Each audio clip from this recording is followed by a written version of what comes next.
Assalamualaikum warahmatullahi wabarakatuh.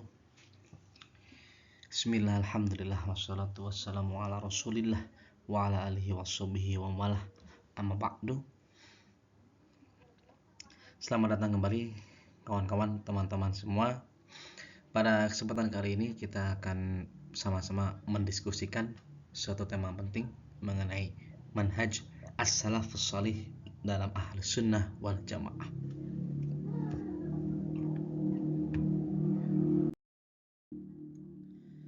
Namun sebelum kita mendiskusikan manhaj as-salafus salih dalam ahli sunnah wal jamaah, penting urgent kita untuk mengetahui terlebih dahulu mengenai apa itu yang dimaksud dengan salafus salih. Istilah salih mungkin kita sudah banyak pengetahuan tentang istilah salih. Bahkan istilah salih sendiri itu sudah diserap ke dalam bahasa Indonesia dengan ejaan S-A-L-I-H atau S-A-L-E-H, saleh atau salih. Solih, saleh, salih. Nah, namun apa yang dimaksud dengan salaf? Dalam Lisanul Arab karya Ibnu Manzur, istilah salaf secara terminologis dapat diartikan sebagai yang terdahulu, yang lebih tua, dan lebih utama. Maka kita bisa memahami bahwa yang dimaksud dengan salaf adalah para pendahulu. Lalu selanjutnya dalam istilahi atau secara terminologis, istilah salaf dapat dipahami sebagai generasi pertama dan terbaik dari umat Islam yang terdiri atas para sahabat, tabi'in, tabi'ut tabi'in, dan para imam pembawa petunjuk pada 3 kurun pertama yang dimuliakan oleh Allah Subhanahu wa ta'ala. Nah, ini pendapat atau terminologi ini berangkat dari definisi atau berangkat dari sabda Rasulullah Sallallahu Alaihi Wasallam, di mana beliau bersabda, khairun nasi qarni, thumma alladhina yalunahum, thumma alladhina yalunahum. Sebaik-baik manusia adalah pada masaku, yakni pada masa para sahabat, di mana Nabi Muhammad SAW hidup. Tsumma yalunahum, kemudian masa sesudah mereka, artinya masa sesudah para sahabat, yakni masa tabi'in. Tsumma yalunahum, dan masa sesudah mereka, yakni masa sesudah tabi'in, yakni tabi'ut tabi'in. Maka secara terminologis salaf adalah generasi pertama yang terdiri atas para sahabat, tabi'in, dan tabi'ut tabi'in. Nah, menurut Al-Qalshani, salafus salih adalah generasi pertama dari umat Islam yang pemahaman ilmunya sangat dalam, yang mengikuti petunjuk Nabi Sallallahu Alaihi Wasallam dan menjaga sunnahnya. Artinya salafus salih itu bukan hanya sekedar 3 generasi pertama, tidak hanya 3 generasi pertama yang terbaik yang terdiri atas para sahabat, tabi'in, dan tabi'ut tabi'in, tetapi juga ada pembatasan lainnya, yakni memiliki ilmu, pemahaman ilmu yang mendalam, serta mengikuti petunjuk dan menjaga sunnah Nabi Muhammad SAW. Maka itu yang disebut sebagai salafus salih. Nah, selanjutnya kawan-kawan dan teman-teman semua, dalam pandangan Syekh Mahmud Ahmad Khafaji dalam kitab Al-Aqidatul Islamiyah Bainas Salafiyah wal Mu'tazilah, ia berpendapat bahwa penetapan istilah salafus salih atau salaf tidak cukup dengan hanya dibatasi waktu saja. Artinya tidak hanya kemudian yang disebut sebagai salaf itu adalah 3 generasi pertama. Karena kalau hanya dibatasi secara waktu, bahwa generasi terbaik atau generasi yang paling utama itu adalah 3 generasi pertama, maka pada zaman Nabi hidup atau pada masa kenabian atau pada masa para sahabat juga ada orang-orang yang berjumpa, yang berinteraksi dengan Nabi secara langsung tetapi tidak mengimani, tidak meyakini. Itu. Maka perlu ada pembatasan lainnya. Apa pembatasan lain yang dimaksud oleh Syekh Mahmud itu? Pembatasan itu adalah sesuai dengan Al-Quran dan As-Sunnah. Itu.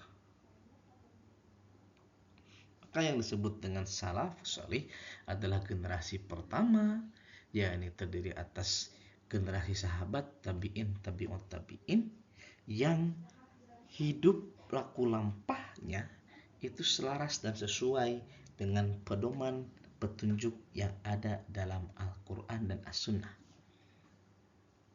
Itu yang dimaksud dengan salafus salih. Oleh karena itu, maka ada sebetulnya hari ini kita memahami ada istilah salafi, lalu kemudian salafiyun, salafiyah, dan seterusnya. Perlu ada rekonstruksi yang tepat untuk definisi terhadap istilah-istilah tersebut. Nah, jadi kalau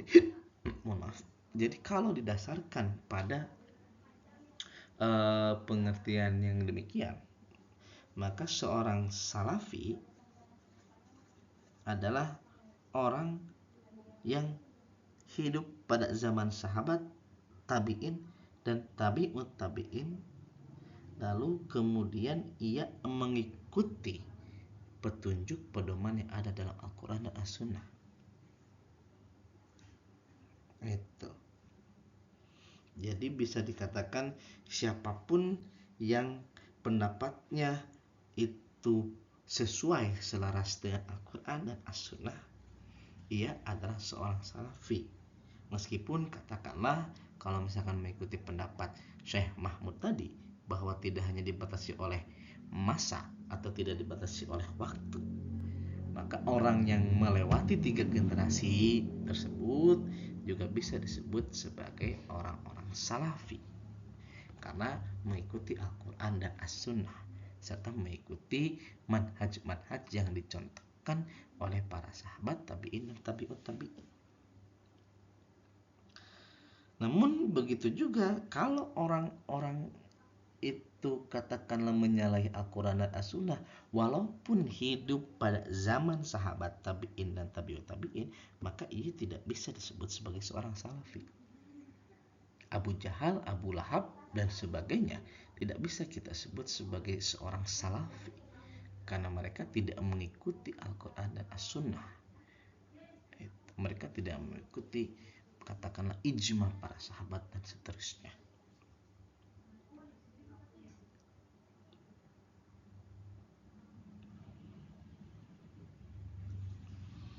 Maka dari sini teman-teman, kawan-kawan semua, istilah salaf itu tidak bisa merujuk sebagai sebuah proper name atau sebuah nama atau sebuah istilah sebuah dari suatu kelompok atau suatu golongan, tetapi salaf di sini atau salaf saleh di sini merupakan sebuah manhaj, sebuah sistem hidup dalam berakidah, dalam beribadah, dalam berakhlak, dan yang lainnya, yang mana ini mesti diikuti oleh setiap muslim. Jadi salaf bisa dinisbahkan kepada orang yang menjaga keselamatan akidah dan manhaj menurut apa yang dilaksanakan oleh Rasulullah Shallallahu Alaihi Wasallam dan para sahabatnya. Itu salafus salih. Maka banyak orang-orang yang kemudian mengagungkan dan meyakini bahwa manhaj salaf atau metode salaf itu adalah metode yang paling baik, paling selamat, paling mendalam, dan paling bijaksana.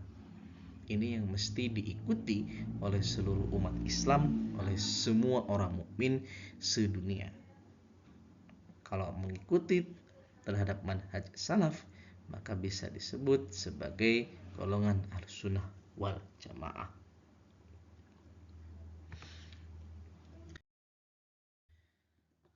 Nah, teman-teman, kawan-kawan sekalian, saudara-saudara sekalian, manhaj as-salafus salih dalam ahlus sunnah wal jamaah itu setidaknya ada dua. Yang pertama adalah as-salafus salih mengambil nas secara keseluruhan. As-salafus salih mengambil atau memahami Al-Quran dan hadis secara utuh, tidak sepotong-sepotong. Artinya golongan as-salafus salih atau as-salafus salih yang dicontohkan oleh sahabat tabi'in dan tabi'ut tabi'in itu tidak memahami Al-Quran hanya sesuai dengan keinginannya saja. Misalkan ada potongan ayat yang sesuai dengan pemahamannya, keinginannya, hawa nafsunya, maka itu bukan manhaj salafus salih. Karena manhaj salafus salih memahami Al-Quran dan hadis secara utuh, tidak sepotong-sepotong. Menggabungkan semua dalil dalam suatu tema sebelum menyimpulkan. Artinya menahan diri untuk membuat kesimpulan sebelum katakanlah mendapatkan berbagai macam nas, berbagai macam dalil tentang suatu topik atau suatu tema tertentu. Artinya tidak juga kemudian terburu-buru dalam menyimpulkan segala sesuatu. Manhaj as-salafus salih demikian. Jadi maksud dari as-salafus salih mengambil nas secara keseluruhan itu pertama tidak memahami secara parsial. Yang kedua itu adalah mencoba untuk mengkompromikan sebelum kemudian membuat suatu konklusi tentang suatu tema atau tentang suatu topik tertentu. Nah, hari ini saudara-saudara sekalian, kawan-kawan, teman-teman semua, fenomena yang muncul bukan hanya di Indonesia tetapi juga di berbagai belahan dunia yang ada umat Islam, tidak sedikit orang-orang itu menggunakan ayat-ayat Al-Quran dan hadis itu secara parsial atau sepotong-sepotong. Yang mana tujuan dari pemahaman parsial terhadap ayat Al-Quran atau nas hadis atau teks hadis itu bertujuan biasanya untuk mengafirmasi pemikirannya sendiri, pandangannya sendiri. Itu. Jadi kalau misalkan ada katakanlah orang Islam, orang Muslim yang merasa pendapatnya katakanlah paling benar, lalu dikonfirmasi, dia mengafirmasi dengan potongan ayat tertentu, potongan hadis tertentu, maka sebetulnya dia tidak sedang mengikuti manhaj as-salafus salih dalam ahlus sunnah wal jamaah.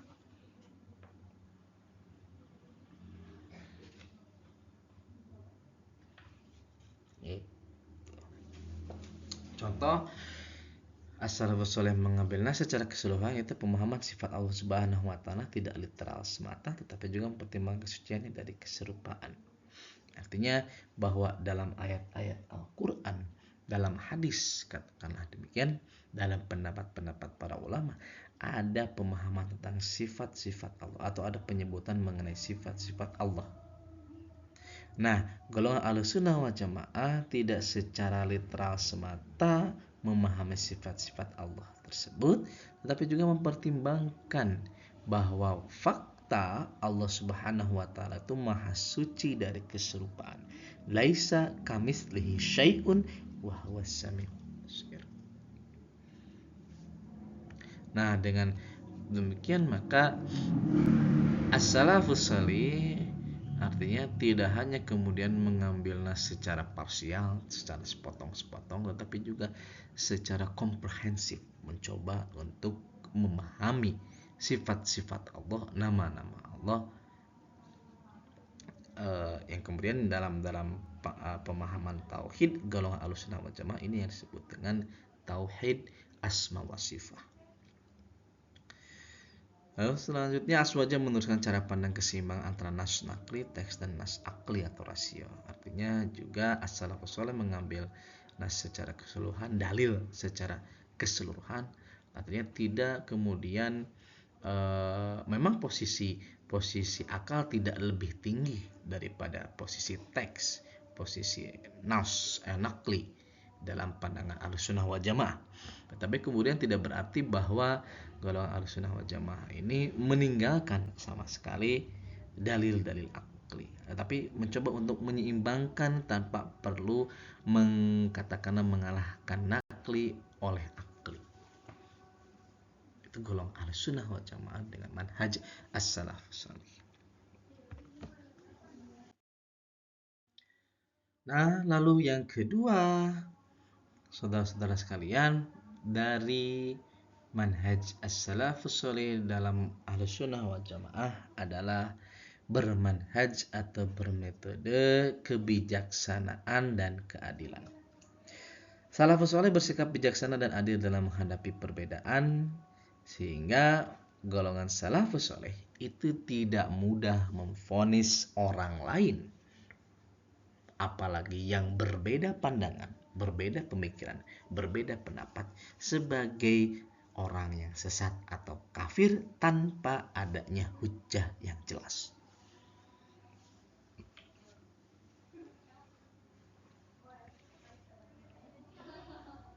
Dengan demikian, golongan Ahlussunnah wal Jamaah atau as-salafus saleh dalam Ahlussunnah wal Jamaah itu tidak mengiyakan, bahkan tidak menyarankan dan tidak membuat suatu katakanlah landasan bahwa ketika ada orang lain yang berbeda pandangan, berbeda pendapat, atau bahkan mungkin melakukan dosa, dan dosanya misalkan dosa besar, itu tidak boleh dengan mudah divonis sesat atau kafir tanpa hujjah yang jelas. Misalnya dalam kitab Al-Wajiz fi Manhajis Salaf atau dalam kitab Usulul Ahlussunnah wal Jamaah dikatakan bahwa manhaj as-salafus salih itu contoh atau katakanlah praktik bahwa manhaj as-salafus salih itu kebijaksanaan dan keadilan adalah la yukafiruna ahadan minal muslimina bidzanbin walau kana minal kabair illa idza jahada syai'an ma'luman minad dini bid-darurah sabitan bil kitabi was sunnati wa ijma'i salafil ummati wa a'immatiha. Tidak mengkafirkan salah seorang dari orang-orang Islam, orang-orang Muslim yang berdosa, walaupun dosanya dosa besar. Kecuali orang Muslim yang berdosa itu menyangkal bahwa sesuatu yang telah diketahui itu termasuk kepada ajaran atau agama Islam. Padahal misalkan sesuatu yang telah diketahui itu telah pasti statusnya dalam kitab, dalam Al-Quran maksudnya, dalam As-Sunnah, dalam hadis, atau juga didasarkan pada ijma imam terdahulu dan umat-umat terdahulu. Gitu. Artinya as-salafus saleh kebijaksanaan dan keadilan itu tidak memaksakan diri untuk berposisi sebagai Tuhan. Ya, sosok zat yang bisa menghukumi seseorang itu keluar, atau seseorang itu mukmin atau kafir, seseorang itu murtad, sesat, bid'ah, itu bukan manusia, tapi Tuhan Allah Subhanahu wa taala. Mungkin kita sebagai manusia mengetahui ada indikator-indikatornya, ada indikasi-indikasinya. Tetapi tidak bijaksana dan tidak adil ketika kita mengambil hak prerogatif Tuhan, hak prerogatif Allah Subhanahu wa taala untuk memutuskan bahwa si A, si B, si C ini apakah beriman, apakah tidak beriman, apakah kafir, apakah sesat, dan seterusnya.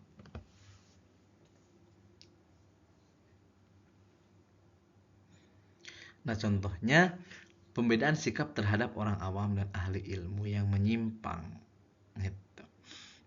Jadi, kalau terhadap orang awam, maka terhadap orang awam yang menyimpang, maka seharusnya yang perlu dilakukan itu bukan menyesatkan, bukan juga mengkafir-kafirkan, tetapi memberikan pengetahuan ilmu, mana yang baik, mana yang buruk, mana yang benar, mana yang salah. Tapi perbedaan sikap terhadap ahli ilmu yang menyimpang tentu iya, seorang ahli ilmu berarti kan sudah punya ilmunya, sudah memiliki ilmunya, tetapi ternyata menyimpang. Itu kan kemudian menjadi hal yang lain. Itu ia bukan lagi dalam proses belajar kan, tapi sudah memiliki, katakanlah, atau bahkan sudah memaksimalkan potensi akalnya. Maka dalam hal ini, dalam manhaj kebijaksanaan dan keadilan, as-salafus salih, manhaj as-salafus salih dalam golongan Ahlussunnah wal Jamaah itu meneladani sikap tidak reaktif dan serta menjunjung adab dan rahmat terhadap sesama muslim. Itu artinya tidak reaktif, tidak mudah bereaksi terhadap sesuatu, apalagi yang berbeda, terhadap sesuatu yang tidak disetujui, terhadap sesuatu yang menurut, katakanlah, berbeda, menurut pandangan subjek itu berbeda.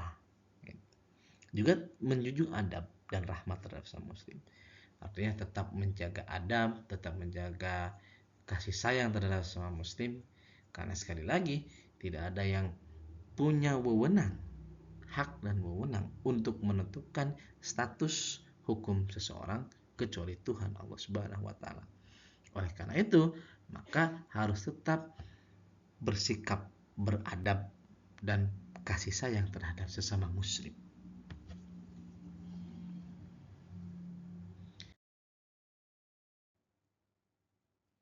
Baik, ini adalah dalil tentang mengambil nas secara keseluruhan. Ada Quran surat Al-Imran ayat 7, lalu ada Quran surat An-Nisa ayat 82.